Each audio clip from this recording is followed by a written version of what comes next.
BBAలో university second rank, third rank సాధించడం Sun International విద్యార్థులకే సాధ్యం. నమస్తే, welcome to Telugu one news. ప్రస్తుతం మనతో ఉన్నారు senior journalist doctor Durga Vadlamani గారు. మేడంతో మాట్లాడి మరిన్ని విషయాలు తెలుసుకుందాం. నమస్తే మేడం. నమస్తే అండి. మేడం, ఈరోజు Tata group of companies chairman గారు చంద్రశేఖరన్ గారిని చంద్రబాబు నాయుడు గారు కలవడం జరిగింది. సో అంటే దేనికి కలిశారు, దీని గురించి కొంచెం వివరణ ఇస్తారా?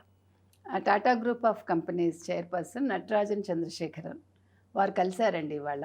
యాక్చువల్గా ఏపీ ఇప్పుడు స్వర్ణాంధ్రప్రదేశ్ ఎట్ 2047 అనేది నినాదం. మీకు గుర్తుంటే గతంలో చంద్రబాబు నాయుడు గారు విజన్ 2020 అనేవాళ్ళు. మీకు ఐడియా ఉందో లేదో. ఎందుకంటే ఆ విజన్ 2020 చెప్పినప్పుడు అందరూ నవ్వారు. ఏంటి నా పిచ్చాడా ఇట్లా మాట్లాడుతున్నాడు అని చంద్రబాబు నాయుడు గారిని చాలా హేళన చేశారు. కానీ ఆ 2020 ఏంటో అర్థమయ్యాక అందరూ కూడా చంద్రబాబు నాయుడు గారిని అనుసరించారు. ఇప్పుడు స్వర్ణాంధ్రప్రదేశ్ ఎట్ 2047 అనేది కూడా అంతే. అంటే అది చంద్రబాబు నాయుడు గారి విజన్, మోదీ గారి విజన్ కూడా అదే. అక్కడ స్వర్ణాంధ్రప్రదేశ్ లేదు, భారత్ ఎట్ 2047 మోదీ గారి విజను, చంద్రబాబు నాయుడు గారిది స్వర్ణాంధ్రప్రదేశ్ ఎట్ 2047. అయితే ఇవాళ వారితో కలిసి ఆయన ఏం చేయబోతున్నారంటే, అంటే వాళ్ళ డిస్కషన్స్ ఏం జరిగాయి అనేది ఊరికే ఒక పాయింట్ ఇక్కడ చూద్దామండి మనం. ఇప్పుడు అమరావతి టుడేలో Go AP is forming a task force for economic development of Swarna Andhra Pradesh at 2047 with intellectuals and industry leaders as its members. I'm delighted to announce that Mr Chandrasekaran will co-chair this task force. So ఈ task ఫోర్స్కి ఒక chair తీసుకొస్తున్నారు వాళ్ళు. Task force అనేది పెడుతున్నారు ఏపీలో. దానికి కో-చైర్పర్సన్గా చంద్రశేఖరన్ గారు వ్యవహరిస్తారు. వారినే ఎందుకు తీసుకున్నారు? ఎందుకంటే టాటా గ్రూప్ ఆఫ్ కంపెనీస్ అందరికీ తెలుసు.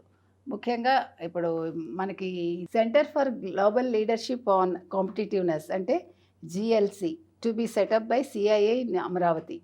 సో ఈ ఆపర్చునిటీని వాళ్ళు అవకాశంగా తీసుకుని టాటా కన్సల్టెన్సీ సర్వీసెస్ ఏదైతే ఉందో అంటే వాళ్ళ కంపెనీ అది వైజాగ్లో సెటప్ చేయబోతున్నారు.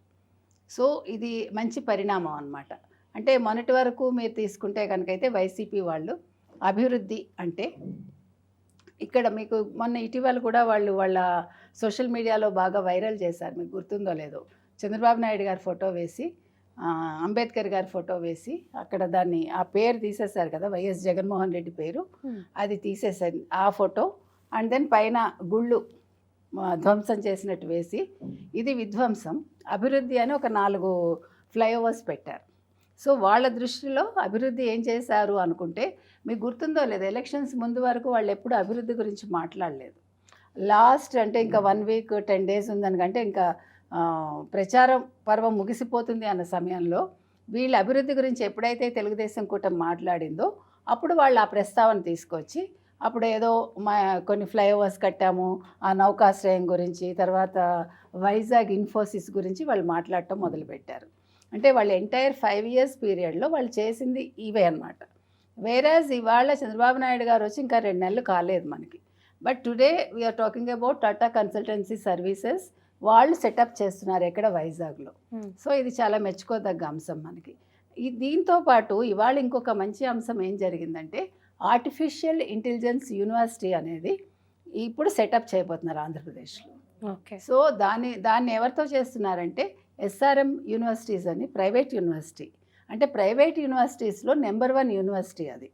సో ఆ యూనివర్సిటీ సహాయంతో వాళ్ళు అంటే చంద్రబాబు నాయుడు గారు AI యూనివర్సిటీ అంటే ఆర్టిఫిషియల్ ఇంటెలిజెన్స్ యూనివర్సిటీ అనేది పెట్టబోతున్నారు. దీనివల్ల ఏంటి ప్రయోజనం? ఇప్పుడు అంతా ఫ్యూచర్ అంతా కూడా ఆర్టిఫిషియల్ ఇంటెలిజెన్స్ ఇదే. ఇప్పుడు మీరు టెక్నాలజీలో ఏం తీసుకున్నా కూడా దాని ప్రమేయం లేకుండా జరగదు. మనం కూడా చాలా న్యూస్లు చదివే వాళ్ళని కూడా చూసాం కదండి. మనం నిజం అనుకున్నాం. అంటే ఫస్ట్ వచ్చినప్పుడు అది మనం నమ్మలేకపోయాం, అది ఆర్టిఫిషియల్ మనిషి అంటే టెక్నాలజీ ఎట్లా పెరిగింది అనే దానికి చెప్పుకుంటున్నాం మనం. సో అప్పుడు SRM చైర్మన్ గతంలో కూడా చంద్రబాబు నాయుడు గారిని కలవటం జరిగింది. SRM కార్యకలాపాలంతా అమరావతిలో ఎప్పుడో స్టార్ట్ అయ్యాయి. సో ఆయన కలిసినప్పుడు చైర్మన్ మిగతా సభ్యులు కలిసినప్పుడు చంద్రబాబు నాయుడు గారు ఇది మీరు చేస్తే బాగుంటుందని అడిగితే, అంటే వాళ్ళ సేవలు విస్తరిస్తే యూనివర్సిటీ కూడా పెడితే బాగుంటుంది అంటే, అప్పుడు మేము ఒక్కళ్ళని చేయలేమంటే అప్పుడు రిలయన్స్ అంబానీ గారిని కలుపుకోవాలని అనుకున్నారు.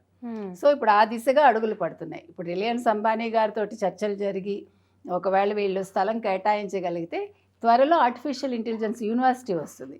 యూనివర్సిటీ రావటం వల్ల ఏంటి ప్రయోజనం? నెంబర్ 1, ఒకటి ఉద్యోగ అవకాశాలు ఎవరికి వస్తాయి? ప్రొఫెసర్స్కి వస్తాయి. అంటే టీచింగ్ స్టాఫ్ కావాలి కదా, టీచింగ్ స్టాఫ్తో పాటు అడ్మినిస్ట్రేటివ్ స్టాఫ్ కూడా పనికొస్తుంది. సో దాంతోపాటు మిగిలిన శాఖలు అంటే ఉంటాయి కదండి, డ్రైవర్స్ కావచ్చు, ఇంకా రకరకాలుగా విస్తరిస్తుంది. అంటే ఉద్యోగాలు అనేవి చాలామందికి వస్తాయి, కింది స్థాయి నుంచి పై స్థాయి వరకు. ఇది ఒకటేనా ప్రయోజనం? కాదు. ముఖ్యమైనది ఏంటంటే వీళ్ళు ఫస్ట్ ఏం చెప్పారు, తెలుగుదేశం కూటమి వాళ్ళు 2 అంశాలు చెప్పారు. ఒకటి, వాలంటీర్స్ ఎవరైతే ఉన్నారో వాళ్ళల్లో చదువుకొని ఏదైనా స్కిల్స్ ఉంటే ఆ స్కిల్స్ని డెవలప్ చేస్తాము, వాళ్ళకి శిక్షణని ఇస్తాము అన్నారు కదా. శిక్షణని ఇచ్చి వాళ్ళు నెలకి ఈ 5,000 కాదు 10,000 ఇస్తాము, ప్లస్ 30,000 నుంచి 40,000 వాళ్ళు సంపాదించుకునే మార్గాలు చూపిస్తానని చంద్రబాబు నాయుడు గారు చెప్పారు. ఇంకొక విషయం ఏంటంటే ఎవరికైతే ఇప్పుడు స్కిల్ గణన అనేది చేస్తామన్నారు, అది ఎక్కడా జరగలేదు ఇంతవరకు, దేశంలో వేరే ఏ రాష్ట్రంలోనూ జరగలేదు. సో ఎప్పుడైతే ఆ స్కిల్ గణన చేస్తారో ఎవరెవరికి ఏ స్కిల్స్ ఉన్నాయి అని వాళ్ళు అంటే వాళ్ళ దగ్గర డేటా వచ్చాక వాళ్ళు ఈ ఏఐలో వాళ్ళు శిక్షణ తీసుకోవటానికి అండ్ దెన్ దానికి అంటే వాళ్ళకి స్టైఫండ్ కూడా ఇవ్వచ్చు అప్పుడు. దాని తర్వాత వాళ్ళకి ఒక మంచి ఉద్యోగ అవకాశాలు కూడా దొరుకుతాయి. సో మనం ఒక నిర్ణయం తీసుకోవటం వల్ల ఇంతమందికి ఇన్ని రకాలుగా ఉపాధి దొరకవచ్చు, లేకపోతే ఉద్యోగ అవకాశాలు రావచ్చు. దానివల్ల రాష్ట్రానికి అది మంచి జరుగుతుంది, ఆదాయ వనరులు వస్తాయి. తర్వాత మనకి విదేశాల నుంచి కూడా చాలా రకాలుగా అంటే మళ్ళీ ఇప్పుడు స్టూడెంట్స్ని ఎక్స్చేంజ్ ప్రోగ్రామ్స్ చేయొచ్చు వేరే ఫారిన్ యూనివర్సిటీస్తో. సో చాలా చేయొచ్చు అండి. ఇవన్నీ కూడా చంద్రబాబు నాయుడు గారి కళలు. సో ఆ కళలని ఇవాళ సాకారం చేయటానికి ఇదొక తొలి అడుగు పడింది మనకి. సో 60 రోజుల్లో తెలుగుదేశం కూటమి చేస్తున్న మంచి పనుల్లో ఇది కూడా చాలా ముఖ్యమైన అంశం అని మనం చెప్పుకోవాలి.